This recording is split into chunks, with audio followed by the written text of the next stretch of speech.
get into it.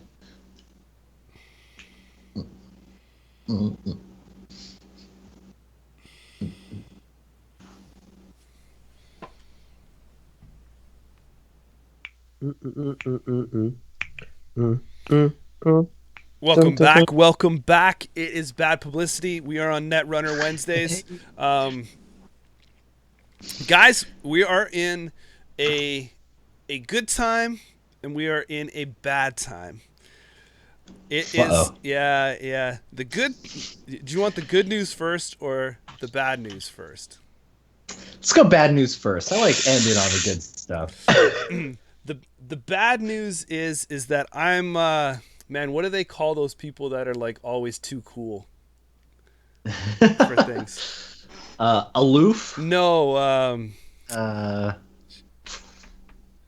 well, the bad news is that I need a new runner because mine's too popular now. Oh, damn.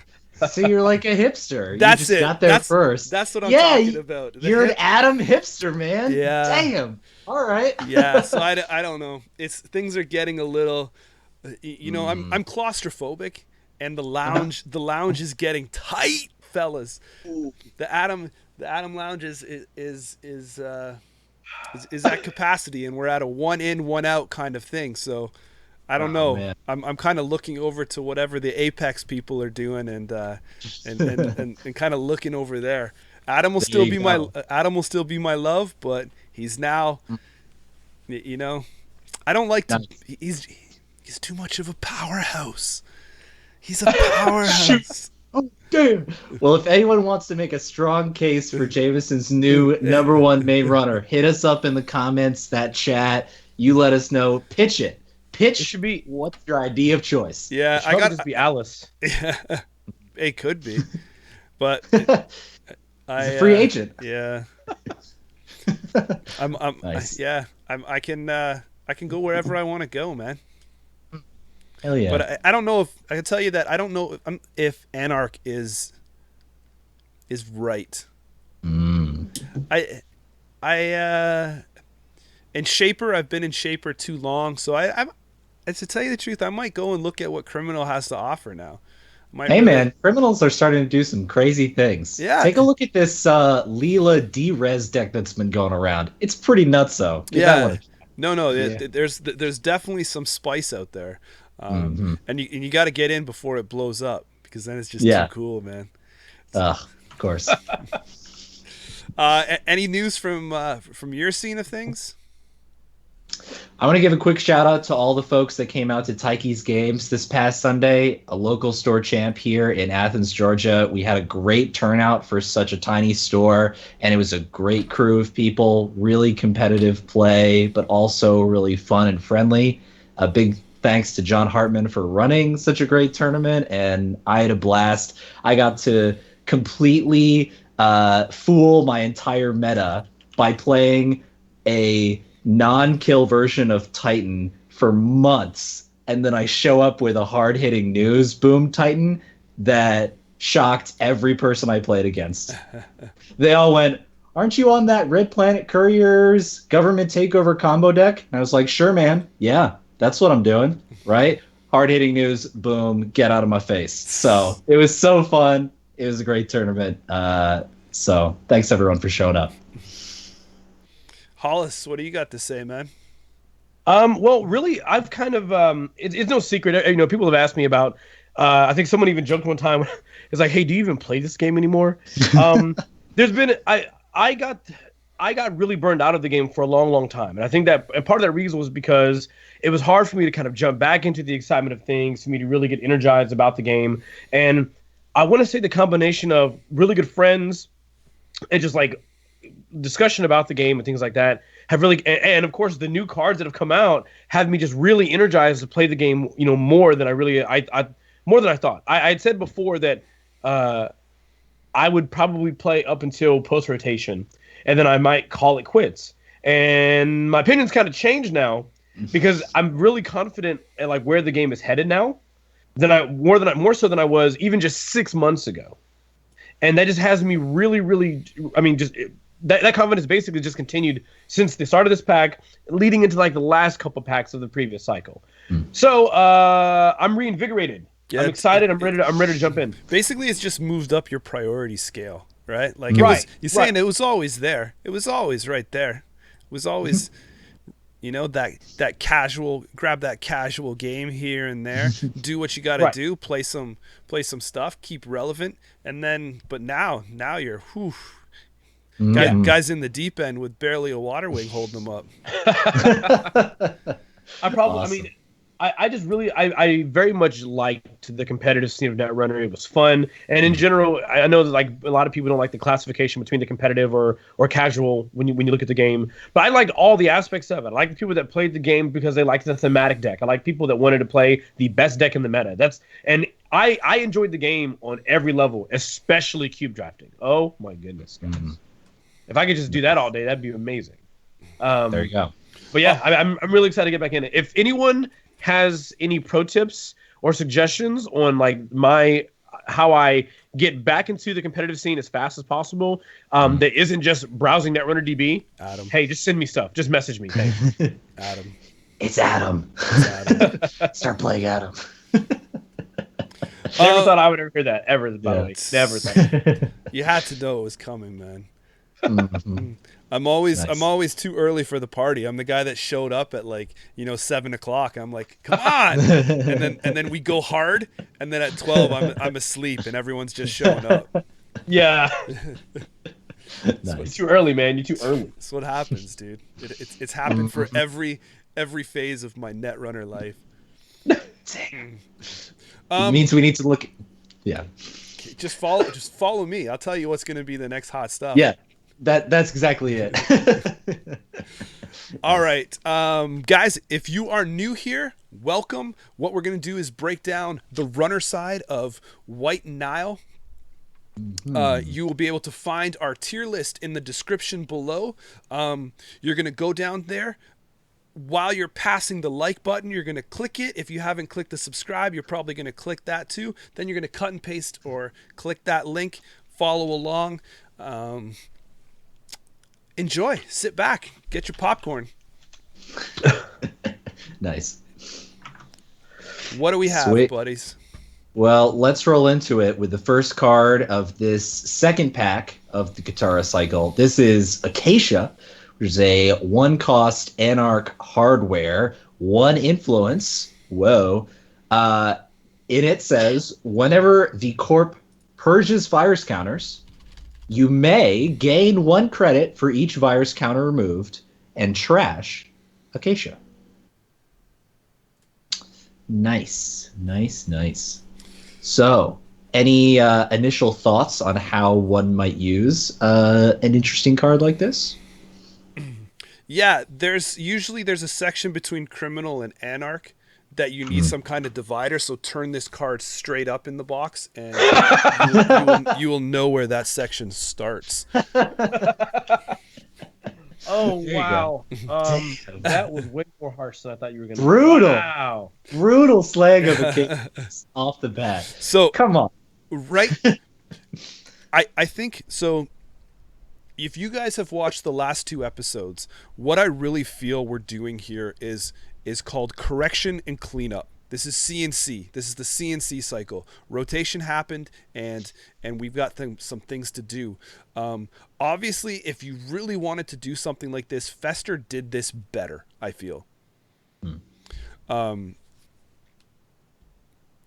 With the kind of the clicking or the purge and then lose some money and stuff like that. I would rather do that with Fester than what this is doing. But this is the new Netrunner 2.0, where noise is gone and viruses are looking to explode in different ways. This will be something to watch out for, but I don't think you can use it right now. So I'm going to disagree with you slightly. Oh, only slightly. Only slightly. Okay. In that I do agree that this card has a great long-term potential, but even in the short term, I think there's some really interesting uses for this card. So as we will see later in this pack. But well, you're going to talk about the new breakers, right?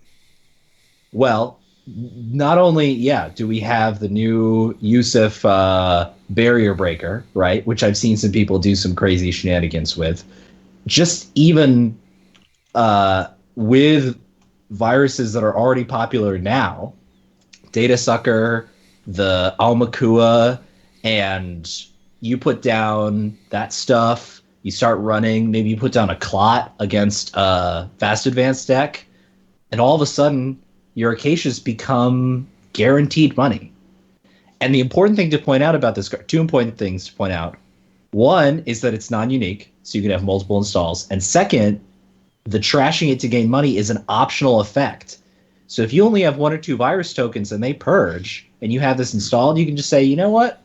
It's cool. I'm going to keep hanging out with this card. I'll come back. I'll get more money when it's ready to go. And an Almakua at 5 or 6 tokens, Data Sucker with 1 or 2 tokens, you're actually making pretty decent money for a 1-cost little piece of hardware. So I don't think there's anything to scoff at, even with current card pool. I don't think it's terrible. I think it has potential.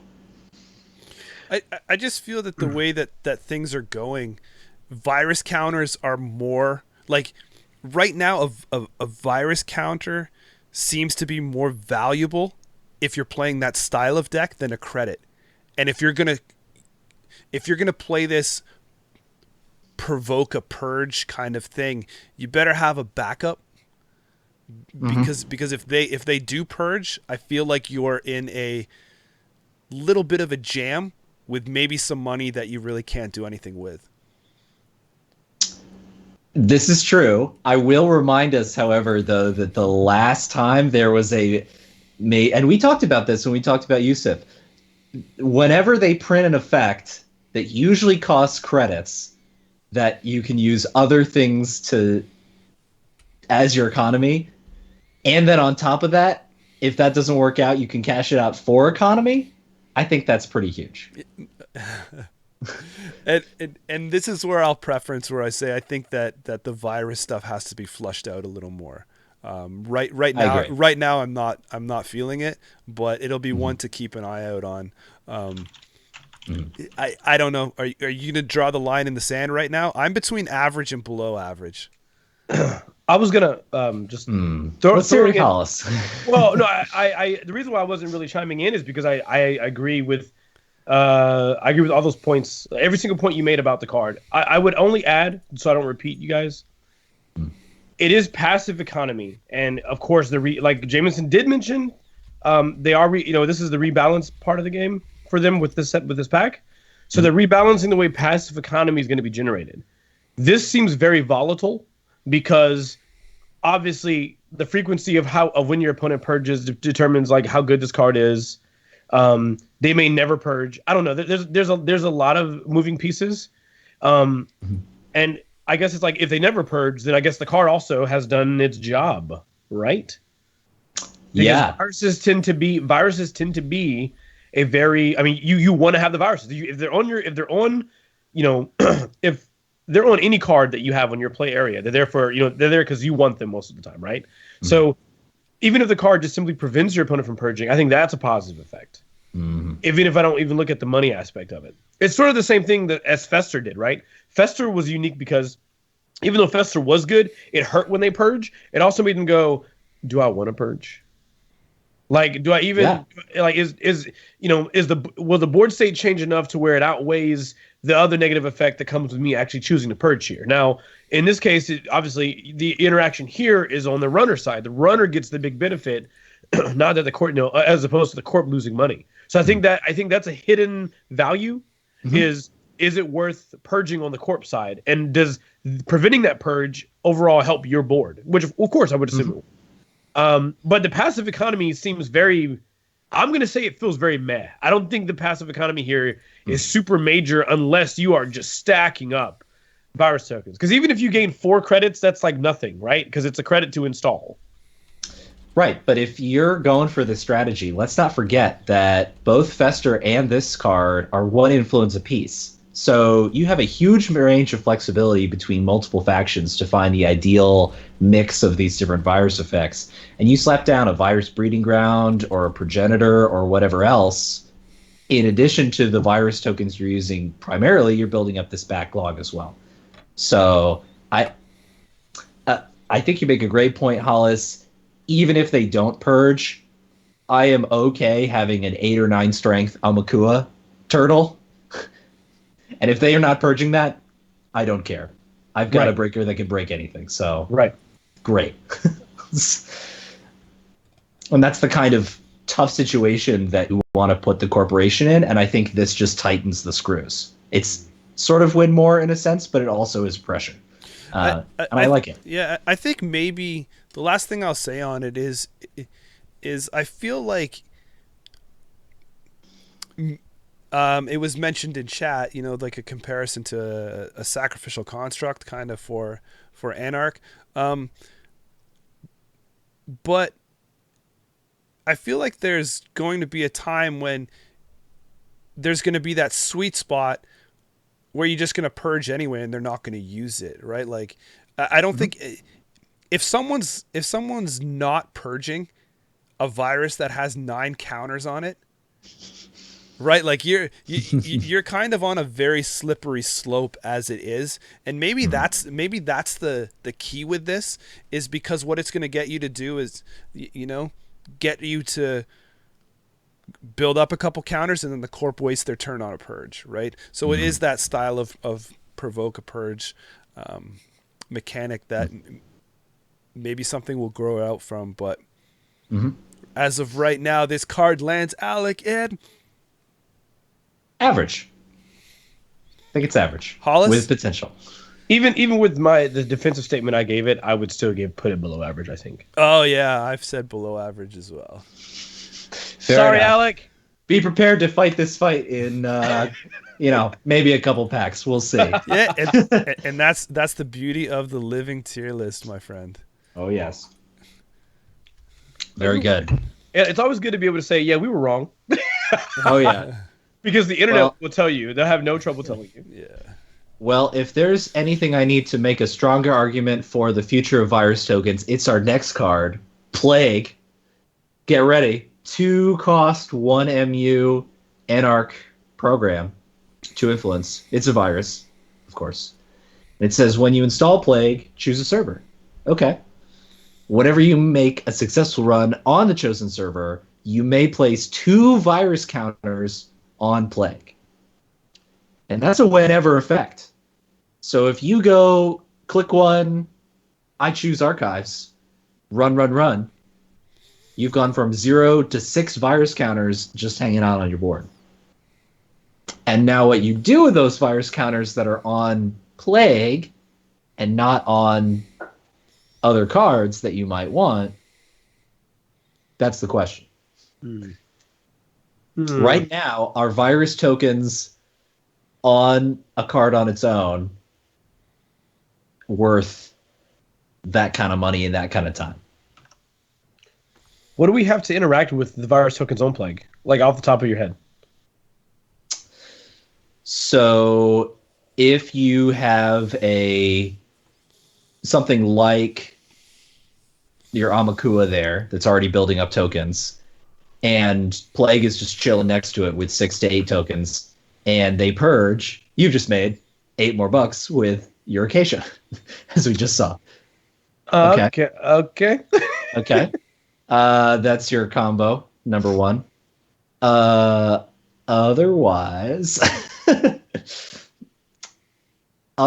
we've seen some stuff that FFG has previewed in future packs that'll interact with building up virus tokens. A certain ID, for example, that's coming out that spends virus tokens.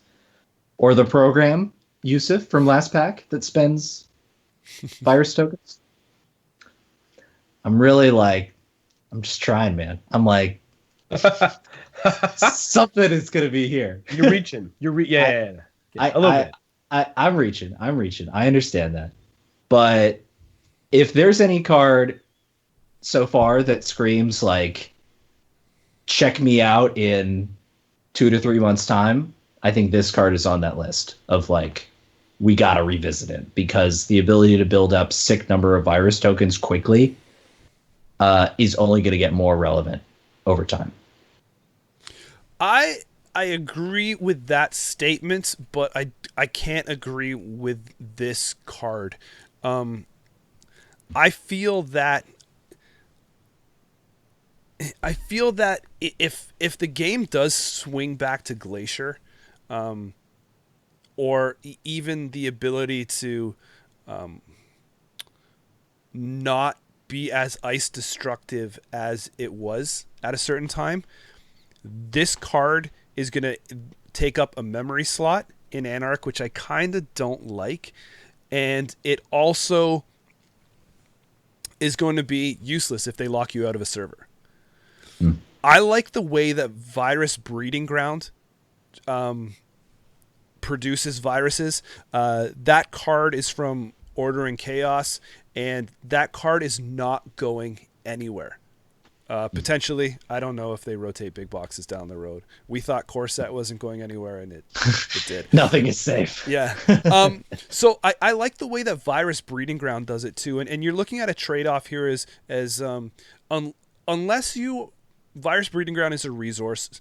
So unless you are playing some kind of tag style where you're worried about getting it trashed, I think that it produces viruses better than what Plague does. Where I would like to see Plague is pulled out of faction if we see Criminal get more virus interaction, or there become cards that are cheap enough to have some kind of virus suite outside. And then when you get a faction that is as aggressive as Criminal, using viruses very well, then I think Plague is going to be a hotbed. But right now, if I was in Anarch, I would rather take the Virus Breeding Ground and then breed my viruses calmly and collectively as a resource, not plaguing out of control. Right, because Virus Breeding Ground has the built-in ability to send those tokens to a card of your choice. Right. So and it's only for a click, so it's not doing anything, right? I'm gaining my viruses when my counters when the turn begins, and then click, I can just move them all over at the right time. Click. Yeah. Yeah. I think you make a great point.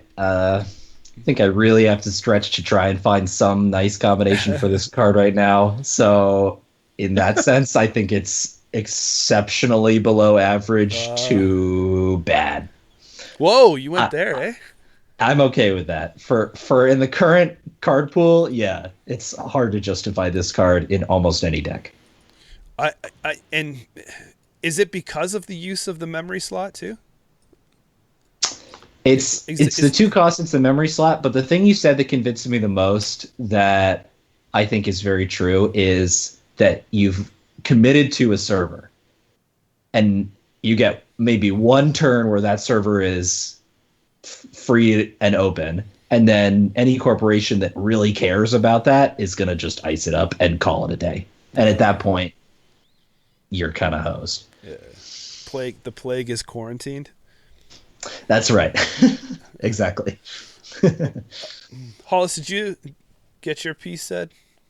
I just think the card's bad. I feel like you said, it would require so many more card interactions with it to be stat beneficial. And like you said, it's taking up MU and it's dedicated on a server. It just feels like this is meant to be paired with a series of cards we do not yet have.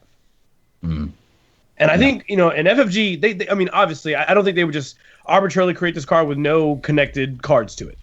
There's got to be an interaction that benefits from virus tokens, ways we can spin additional virus tokens. But, yeah, this is bad to me. To me. Fair enough. Next. All right, moving on. We have Credit Kiting. Let's hear it for those criminals. 0 cost event, 3 influence.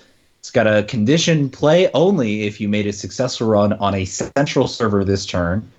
You can install a card from your grip lowering its cost by 8 credits, but you must take 1 tag. Damn. That is pretty sick. Clarification from Lord and Savior Michael Boggs here. The runner is allowed to avoid the tag from credit kiting and still install the card, which is good to know. Oh, that's a pretty key ruling there. Yep. So right off the bat, cards that I think combo really well with this are Femme Fatale, Monolith, What? Morningstar, still in the core set, Rachel Beckman, if you can avoid the tag. If you can't avoid the tag, you've wasted multiple clicks. If you haven't seen Rachel Beckman, read her. Security Nexus, I think, is huge. And then maybe any of the shards. Eden Shard, Hades Shard, Utopia Shard. Those sort of things. But yeah, the big ones, Nexus, Fem, and Monolith. That could be a huge amount of value. But is it worth the cost? Yeah. Is it worth hoping the stars align for that? I don't think it's a crazy stars align. If you're running 2 or 3 of your super cool big card, you're in Criminal, you inside job into a central server, which is easy enough to do. You've made your access on a central. You pop down your Security Nexus. And like most Security Nexus decks, you've got Citadel Sanctuary installed. Boom. End of your turn. Toss out that tag. You're good to go. You just made bankaroonie and gotten a free Nexus. I don't think that's an insignificant combination of cards. No, but I mean, there's still like some certain things that have to kind of go right. You have to have this card. You have to be digging for your other card, or have it in your hand already, and you have to have made that successful run on a central server this turn. That kind of drops it a bit for me. Looking at it as the card as a whole across the game, 3 influence. I don't know. I want to say that's kind of too much right now to take a chance outside of what Criminal is doing. But I do like I like the numbers there. I like the install cost. We've needed a card that lowers things like this big. We've needed it for a while to make some other stuff playable. I mean, realistically, the only card that I'm using it for is Fem. Yeah, which is enormous. Like, that is a lot of value and can surprise the corporation in clutch situations. So because of all that kind of stuff, and because of what it can do, it's not greater and it's not good, but I don't know if it's just can it reach above average? I don't know. I don't know. For me, I'm kind of just like down the road on it, looking at the card as a whole. Yeah. Well, I think that if I only look at the card as the best possible value, then yeah, my opinion's fairly jaded. I don't think you necessarily have to get to. Obviously, it's better if you can reduce the cost by the full 8. But I think it's totally acceptable to have a card that says, like, did you make a run on HQ? Install a card from your grip -4. Or -5. Like, I think, or, basically for free. I think that's good either way. If you have a, like in some cases, if you have the breakers that only install out of your discard pile, right? If you have any of those breakers in hand, this says like, hey, Paperclip, just install for free. Make a run on the server. Maybe they don't have the barrier in front of it. Make a run on the server. It was successful. All right, now you can install this 3 costs, this 4 costs. And I think there is a value there. for a long time in Netrunner, modded was a fairly decent card. It was still included in other decks. This card has a condition that says you have to make the run, but I think the value is still there to say if you're getting 3 or 4 or 5 credits, it's pretty good. You don't have even, and you have the option to install the Femme Fatale for the 1 or the Monolith for the 3 or what have you. Mm-hmm. I think it's okay. We've got a call on the field. Whoa. Okay. Dang. Why is that?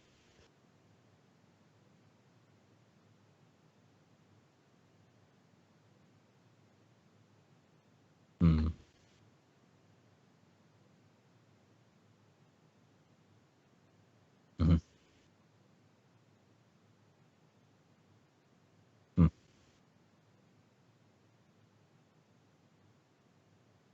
Maybe. Yeah.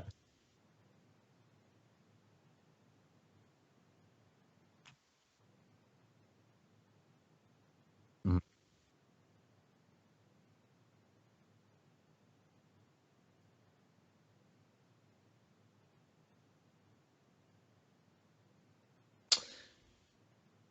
Sure. Here's what I'll say. We can hear you. Yeah, I can hear you as well.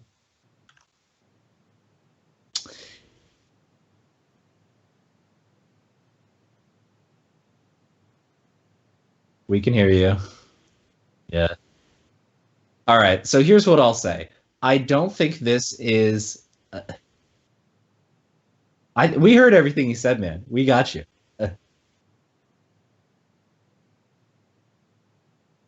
Oh, we can hear you, but we can't hear Jay. Oh, okay, I see. Yeah, TLDR. This card I think fits into niche decks that are already planning on clearing tags efficiently and also happen to have large installables like Fem or whatnot. There are going to be people who think about splashing this outside. It's a lot of influence. It's a hard sell. So in a lot of ways, it's a hard sell, right? But if you've got enough other stuff to synergize with it, it's a pretty sizable reward. And so for that reason, the upside and the extra benefits you get with synergies, I think this is an average card for me.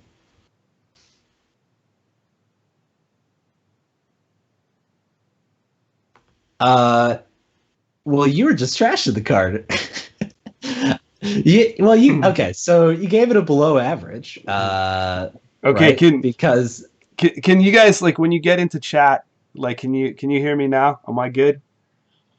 I have to use a mic replacement. We're getting a check with the chat here. Mic check. 1, 2. Mic check.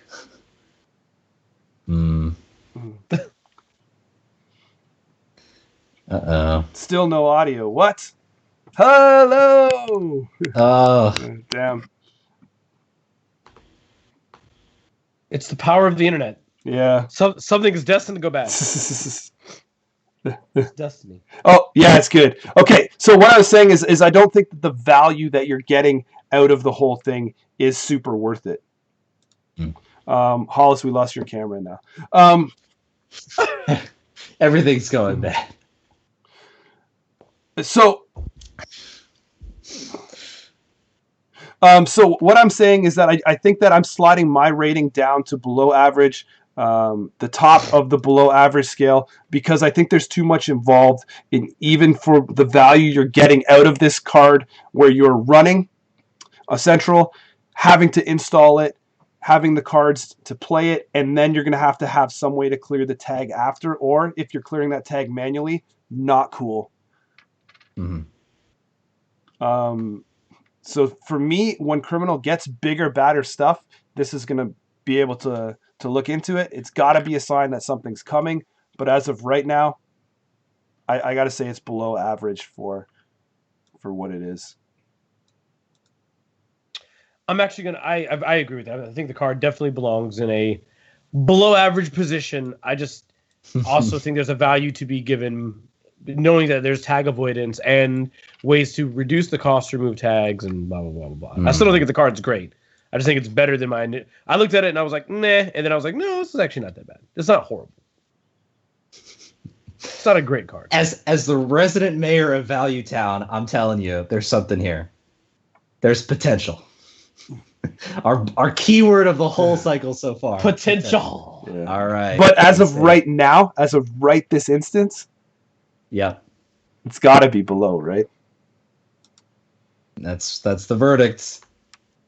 There you go. Okay, next. All right. Speaking of highly contentious cards, I've seen some disagreement on this online. This is Wari. It is a 1-cost, 1 MU, 4 influence criminal program, and it's unique. Holy cats. Unique 4 influence? It's got to be crazy. All right. First time you make a successful run on HQ each turn, you may trash Wari to name, Sentry, Code Gate, or Barrier. Expose a piece of ice, then add it to HQ if it has the named subtype. So, Yeah, you know what though? I was already like lost, like reading this card from the start there. Like it just seems so convoluted. You know that it's not good. Anything, my God, Jameson. anything with that much legalese. All right, so let's crazy scenario, right? You've got Deuces Wild, right? And there's a remote server. There's an agenda in there. You think you want to get in, whatever. Deuces Wild. You expose a piece of ice.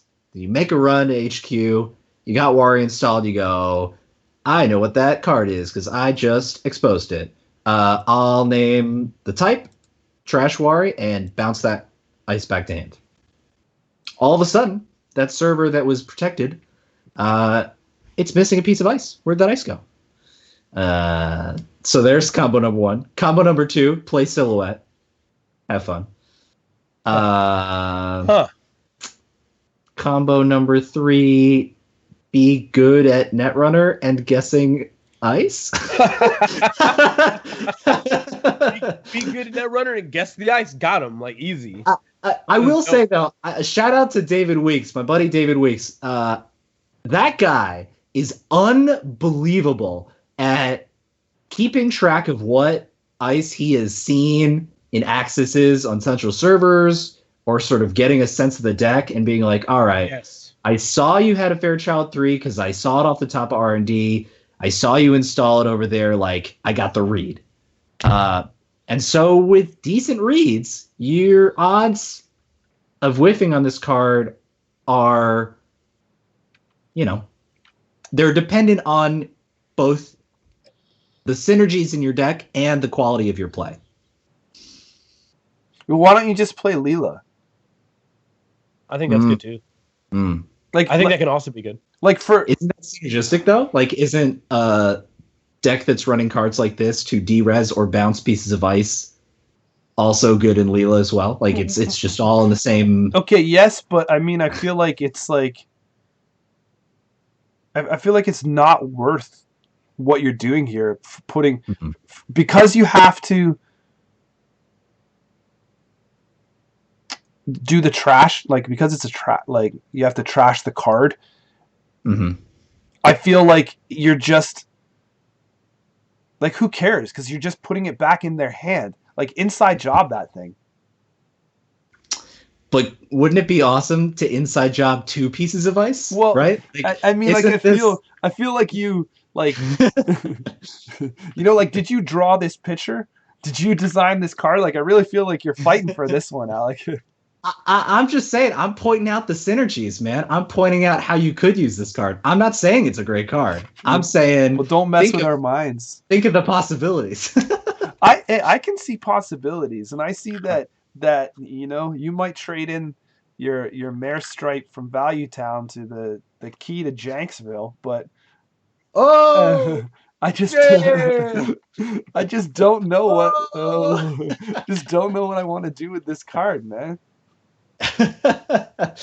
I'll say I agree. And as mayor of Value Town, at no point did I say this was high value. I just also wanted to make sure that my key to Jacksville was dangling in the conversation. Right? Yeah. So I knew this is what this could do. You're living in one town but working in the other. That's right. I just don't want to write it off as bad right off the bat. But I will concede it takes a lot of effort for a pretty minimal benefit. And look at that influence. Oh yeah, that's not going anywhere. It's a criminal card. Yeah. And even then it's a tough sell. Yeah. Tough sell. All right, where do you want to go with this?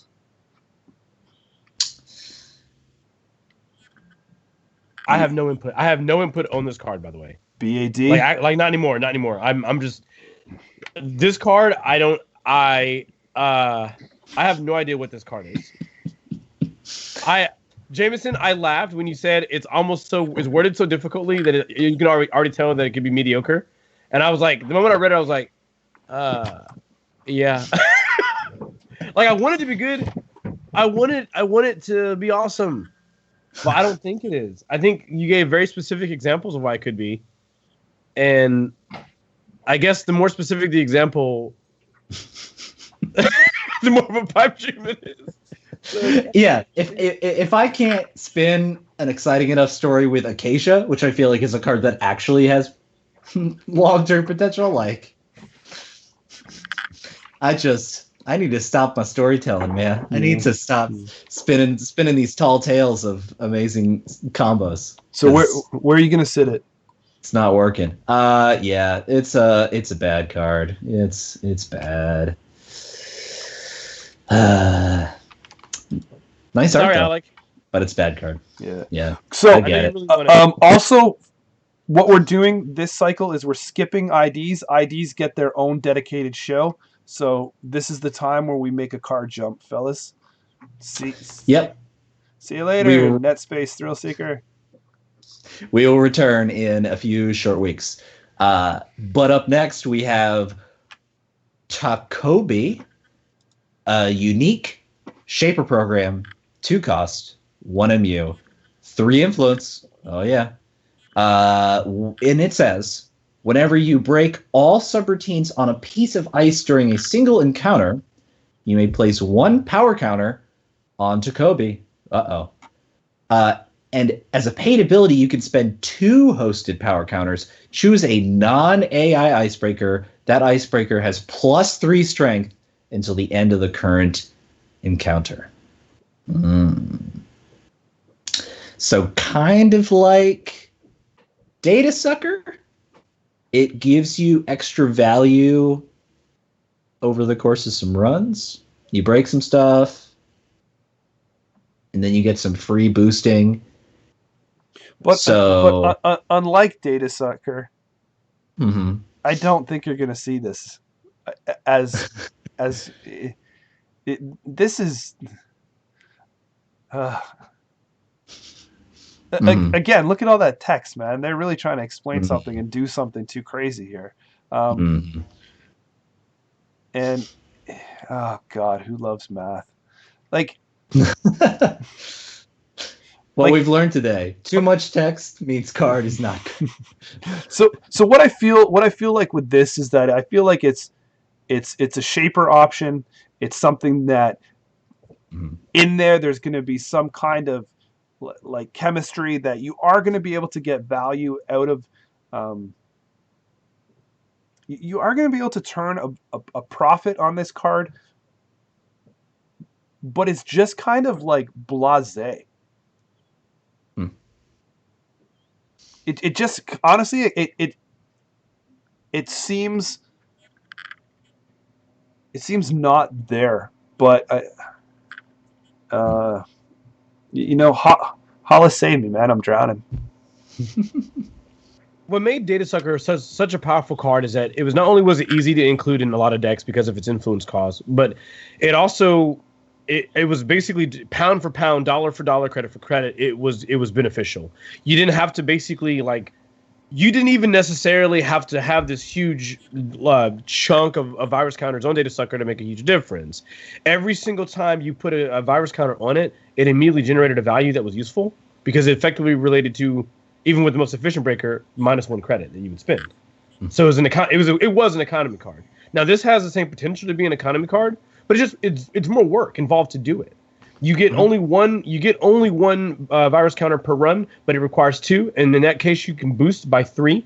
So it puts you in this really awkward spot where, okay, if you have fixed breakers, this card takes a lot of effort in order to be able to make sure you break things that you can't boost to, and then on top of that, if you already have the excuse me, if you already have like cards that break as efficiently as possible, by that I mean 1 credit for 1 strength or even better, right? Then Jochobe doesn't give you a full value compared to other cards, like someone mentioned in chat, like Cloak, where if you had the Stealth Suite, you get a huge boost off of a very specific credit type versus this passive ability that you don't know is really easily purgeable and stuff like that. So I really think that when I compare it to available options, I don't really want to run this with fixies because I still can't boost beyond what I would really need to. And so then I'm thinking, okay, what about breakers that normally don't boost as the most efficient possible? I still feel like there's better examples or better options. I don't think those are the majority as far as like what gets included in decks. I don't know. Yeah, I'm sorry. I apologize. It's power counters, not virus counters. I apologize. Good catch. This is probably a bad card. Isn't it? Like, I don't want to call it. I feel like we're saying it's a lot of cards instead are bad. But I feel the same way too, but I also kind of looking at the theme of things, I think maybe the Corp is taking more power back these days in that swing. Like we always talk about, some cycles boost the Corp, then some cycles boost the runner, and it's like a back and forth ebb and flow. You look at cards, generally cards in the past that interact with breakers aren't that popular. And if they are, there's something like Data Sucker that is really cheap and is going to reward you for doing something you're going to do anyway. Not something like this, like, right? Like if you can break all the subroutines on a piece of ice, then, well, you can probably you don't need that strength boost. But like look at all of the other plus strength stuff that is out there. Like personal touch didn't go away, right? Being in Shaper, like how many times have people been in Shaper and built a deck and then looked at it and gone like, this is really, really cool. I love the synergy. This is going to be so awesome. And then you're like, oh, I'm way over memory count. I just don't think that this has. So my number one, all of that yada yada spiel, I don't think that Shaper is flexible in the memory department to run this unless you're running some kind of weird, just kind of like, I'm going to do this chameleon thing over and over, and maybe that synergizes something with what the new runner brings. But Alec, you take final word and start with a ruling, and we can put it down. Yeah, I think the nail in the coffin for this is that it's non-AI icebreaker. If it didn't have that clause, I think we'd be having a different conversation because this could enable a lot of shenanigans for AIs that have pretty rough strength boosting. Yeah, someone kept the safety on that. Yeah, but by keeping the safety on, it puts it in a rough spot. I think outside of very niche chameleon, inti pipeline space, right? Like if that's a synergy you want to go for, it's there. But I don't think there's enough of a benefit with this to not just run what we might consider a conventional breaker suite. I'm gonna put something on Dinosaurus, man. Use personal touch. There's strength boosters out that are not taking up memory. Yep, dedicated processor, all that jazz. Give that a try. Jochobe it's not doing it for me. Where are you saying? Yeah, it's bad. It hurts my soul that like we're hitting this like This card's bad. This card's bad. This card's bad. I feel better. And by the way, I also think this card is bad. But I feel better about some of these. Like, I feel better about calling some of these cards bad because we're also noting for some of the earlier ones, not this one in particular, the potential was there for it to easily improve and jump up based on cards that come out later. Right. At least it feels that way. Yeah, it's a rating with a big asterisk on it that says, hey, we have excitement for what this card could mean in the future, but talking current card pool, we have some serious reservations. Right. And that's fine. That's okay. We'll get back to you someday. Rock to the next guy. All right. Here we go. The final Shaper card. It's Kongamato. Ah! 1 cost, resource, virtual, 1 influence. Okay. And this has a trash ability. Let's bring out our exile boys. Break the first subroutine on the encountered piece of ice. Now, I will tell you, I have already seen this card in the wild, and not where you expect. Actually, a lot of Anarch decks, and by a lot of, I mean a number of decks that I have seen, which have been Anarch decks, are running this card. More than one of this card.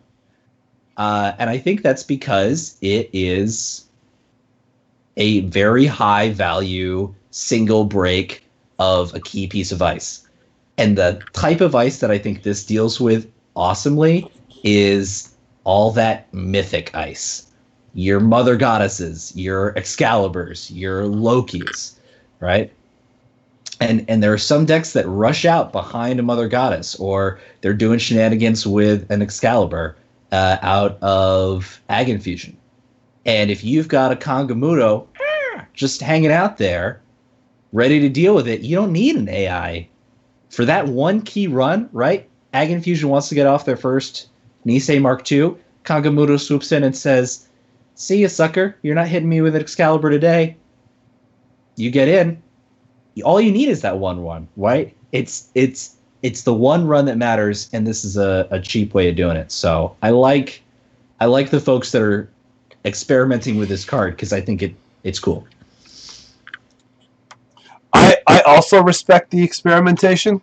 We get some kind of Jurassic Park thing going on, but I really feel that there's probably going to be some kind of combination with our new runner with this kind of stuff. I love the fact that this is a way to break that is off normal break. This is just a card. Hey, it's one, very cheap, and the value you can get out of it on return is, topping out so high, right? The deck architect people are looking at the 1 splash and saying that is phenomenal value to take out, because Alec, you kind of took my mind somewhere when you're saying using it in Anarch. I like the fact, I like what you can do with this card if you're a little bit of a mathematician, because the old Anarch breakers, right, like that are recurring from the bin, how you had to like pay up if the synergy wasn't there, like if you were, do you know what I mean? Like Paperclip and Black Orchestra, right? Like it was always like, oh man, if I didn't have that one subroutine there, I wouldn't have to pay all this extra garbage, blah blah blah. But now it's just like this wipes a subroutine from an ice, lets you get through with those trashable or recurring from the trash breakers. I forget what we call that whole suite. Yeah. So this is there for you, right? To just pull off. And being a resource, it's not going to do anything. I mean, if you want to put 1 down, leave it on the table, and someone tags you and spends 2 to get rid of it, okay. Yeah, like whatever. Yeah, that this is the answer to a Rush Corporation that's going to hide behind vanilla, and the Glacier Corporation that's going to bunker down behind a toll booth. And this is the answer to both ends of the spectrum, corp-wise. That's pretty interesting. That it can go both ways and have value in both situations. Yeah. And then obviously shout outs to the chat for just making sure that you guys remember this is the first subroutine on an encountered piece of ice. You're not choosing what subroutine. You are breaking the first. Right. That being Hollis, you got you want to throw a dart at this? I mean, if you were to ask me, my general feeling about the card is we're gonna get content ID. I can't wait for this entire video to be brought down to its knees because of the content. Anyway, I like this though. Yeah, it's only the first subroutine, but there's something very neat and cool about it. Like you said, the ice that actually had like the trap ice, the mythic ice that do the one thing, and that's what they do. That's it. I like being able to like have this sort of ace in the hole. That's an option that says, you know what? Nah. Even better, something I really like is you often find for a lot of cards, or in some cards, like the trash the program is the top sub with an in the run below it or something else below it. Yeah. There's something really cool about saying, oh, I was a little unprepared. I guess we're gonna make sure I don't have to trash a program, and I'll just end that run. I mean, like having that as like as a nice little safe buffer is just kind of cool. It's neat. Mm-hmm. I like it. You know what's also neat? A little one influence zero res anarch resource called Street Magic. Yeah. Oh, yes. God. No, I'm kidding.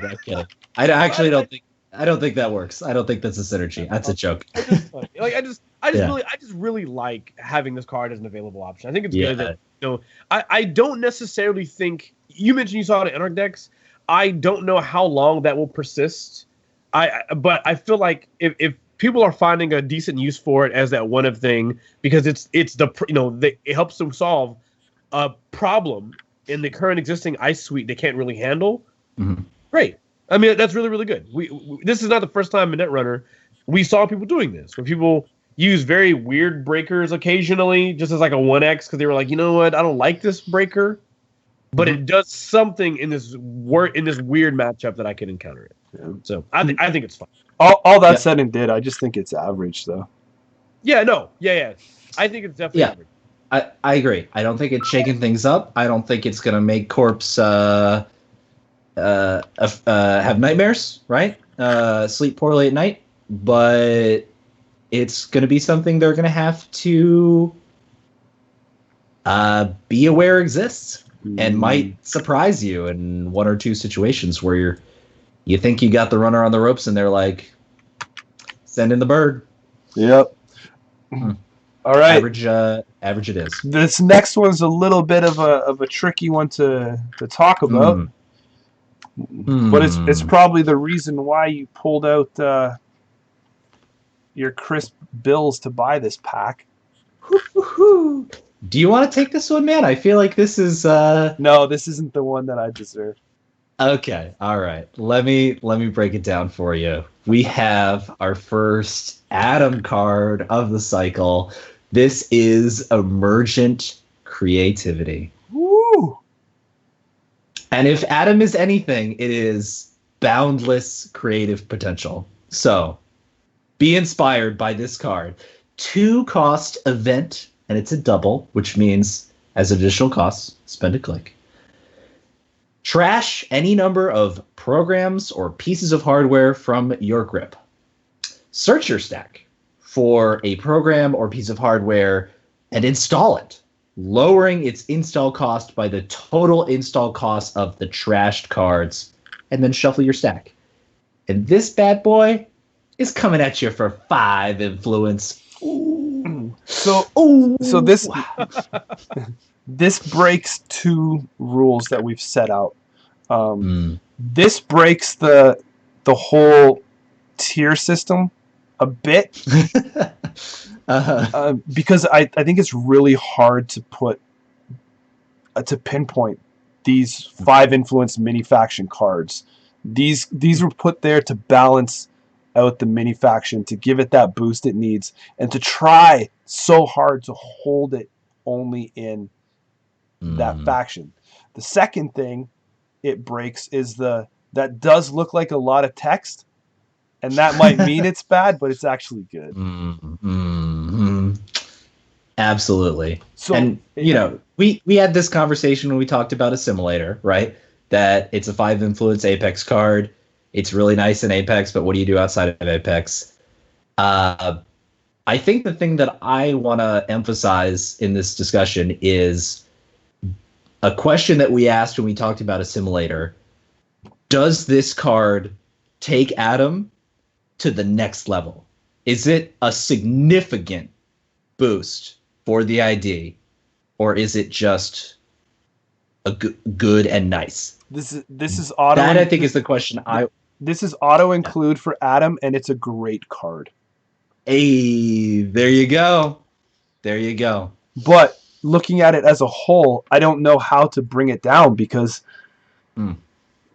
it's trapped in that 5 influence stuff. I mean, you can still experiment, and I mean, you were saying, Alec, before we hit the go live button, that you've seen people experiment with this. Mm-hmm. That's kind of cool to know that people are trying it. And if you are experimenting with a 5 influence card out of faction, that's got to say something to it, right? Yeah. One of the most recent popular decks on Netrunner DB is a Kit deck that is running this card. And Kit is already hurting for influence. And if you commit 5 of those influence to a single card, you know that card is special. And that the benefit you get from running it is significant. So to me is like, is it in Adam off the charts? What about everything else? I don't know how far it slides because of that effect, though. Do we just make it good? It's a phenomenal effect. I mean, take a look at that. Any card in your hand, program, piece of hardware that's sitting in your hand, extra console, extra copies of programs that aren't relevant in this matchup, whatever. You just say, what do I need right now? I need a Femme Fatale for free. I need my Magnum Opus.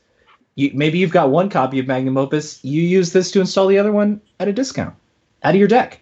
Yeah, boy. Well, that's what I'm saying, right? Like, all that stuff aside, like, I do feel like, but you know what I'm saying? Like, how far down does it slide because it's going to be held so tightly in one faction, or do we take that into account? Yeah. Like to me, great card, but because of its limitations across the whole state of the game, I would say it would slide to good. I think I'd agree with you there. I think the key point influence-wise to think about with this is, I agree in Adam, great, off the charts. If you're taking this outside of faction, you're getting a really nice benefit, but you're sacrificing a lot of potential other tools that you could otherwise import with that amount of influence. So that trade-off reduces the quality of the value you're getting out of it. And as such, I agree. Overall, good card. Solid good card. Can't give it great, though, for the reasons you outlined. It's too specific. Yeah. Hall, is anything to add there, or we just go to the lasty? Let's go to the lasty. It's good. Ooh, put it on baby. the board. Ho.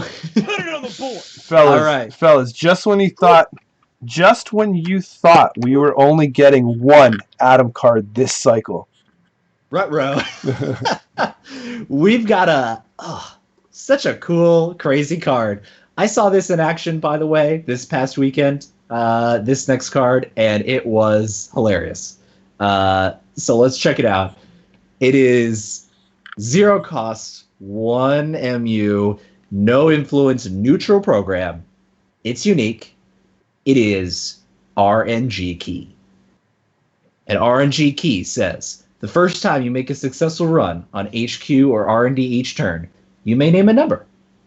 If you do, reveal the next card you access this run. If it has a res cost, play cost, or advancement requirement equal to the named number, either gain 3 credits or draw 2 cards. Just roll the dice, man. Just spin the wheel. What do you got? Pick a number. But you don't even need to in Atom. That's just it. Fill us in. How's this gonna work in Atom, man? You're gonna find that truth, brother. Oh shoot! So you can stack the order of things to check with find the truth first, and then you access that card. How about that? How about that? I think that there's situations that you can play this in any in any deck. I think any deck that you're playing right now, you should be trying to see if R&D Key can fit. The memory is going to be your only balancing aspect because it's free, because it's free of influence, because it's 0 cost. Like 0 cost, man. Right? 0 cost. If it hits twice, that's you've just pulled immense value. Yep.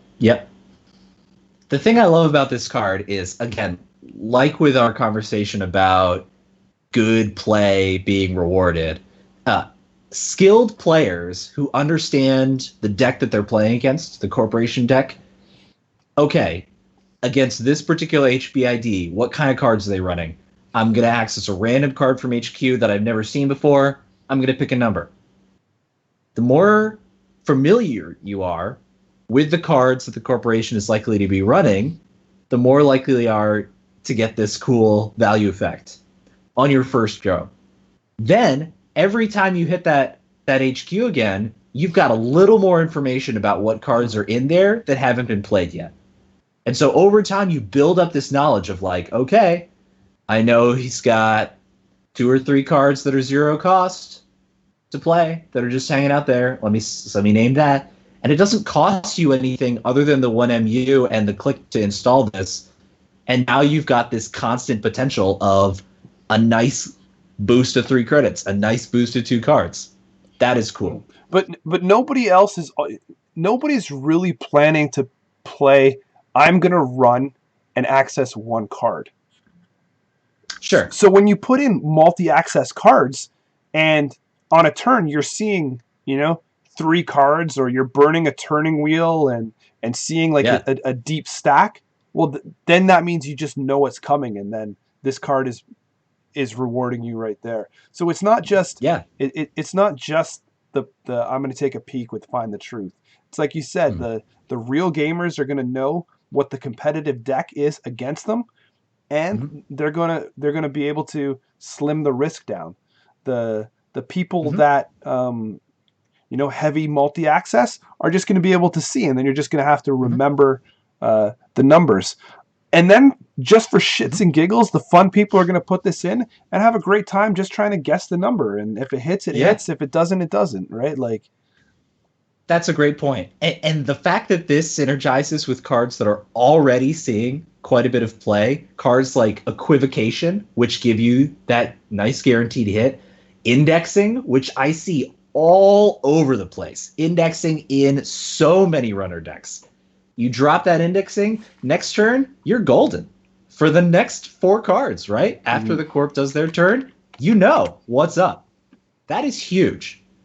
And so I really like this card. I think it is super, super cool. I still can't believe that indexing got saved, though, for how ridiculous that card is. It's so powerful. Yeah. It has been everywhere. And this is another reason why not. I digress, but I'll give it my rating before I throw it to Hollis. I think this is good. Yep.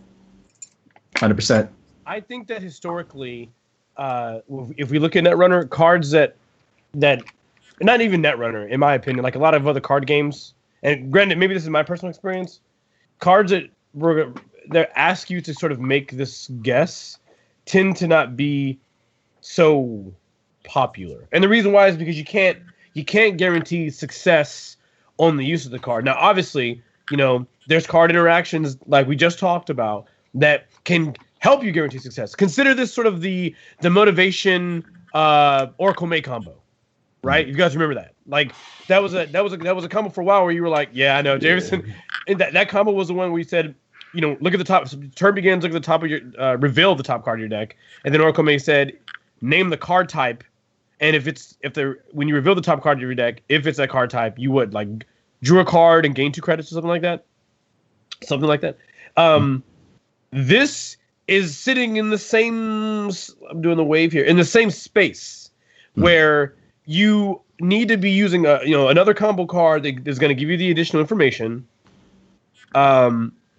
That was going to allow you to get the most out of this card. Obviously, Jameson hit a point. Jameson made a great point. If you know the competitive scene, you know the competitive decks, you're very knowledgeable about it.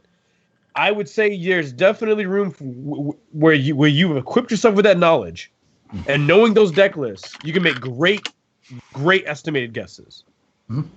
If you are just the rando, if you're that person who wants to randomize this though. Obviously, this card gets goes way down in value, right? Because there's no guarantee of how good the card is. Sure. Yeah, Hollis, you're on there, totally hitting all the buttons, man. Like even when you talk about old school Criminal, right, where it was Desperado credit, John Masanori security testing, like so when you're doing multiple things on a run, like you look at you're gonna make a run at that server. Well, here's, for free, for nothing, you're just going to be like, maybe I'm going to get some extra value out of it. Maybe. Mm-hmm. Yeah. I want to point out another card that I've seen floating around a fair bit recently, and that is Corporate Defector. It's a 0-cost resource connection. Whenever the corp spends a click to draw a card, reveal that card. And that's just, like, added to the list of potential ways to gain more information and start to get your R&D keys a little more reliable.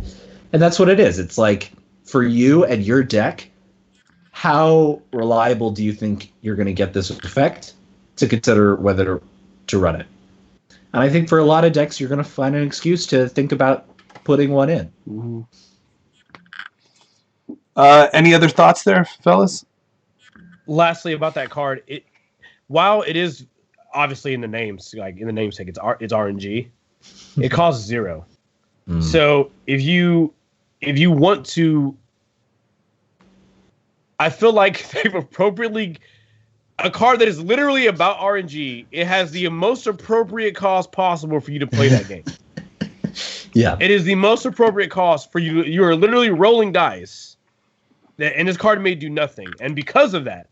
The card may do nothing all game, and because of that, I think a 0 cost is the most appropriate. Like, it cannot be better. It's not like what was that other random card where it was the criminal one where you can make a shitload of money? You talking about Windfall? No. The one that was like pick a number. Push your luck. Push your luck. Yeah. Oh yeah, I love Push Your Luck. It's like even or odd. Odd. Got you. Mm-hmm. Yeah. Instead of 48 credits, I have now. But that card had an enormous downside, right? Because you lost all that money. With this, like, what's the downside? It's like card slot. A card slot and the click to install it. And if you can get higher value than that out of it, thumbs up. Thumbs up. So there you go. Nice. Thank you very much, everyone, for joining us on this here Valentine's Day edition of your runner breakdown. There it is. Even the red. Hollis, you're so thematic. Red shirt day. So good. What a professional. We're going to let you guys go out, have your dinners, get out to the bars, do whatever you got to do on Valentine's Day. I'll see you there. I'll see you at the bar, by the way. I'll see you guys there. Hey. Nice. Be safe, and we'll catch you next week, fellas. Like and subscribe. Like and subscribe. Like and subscribe. Hey!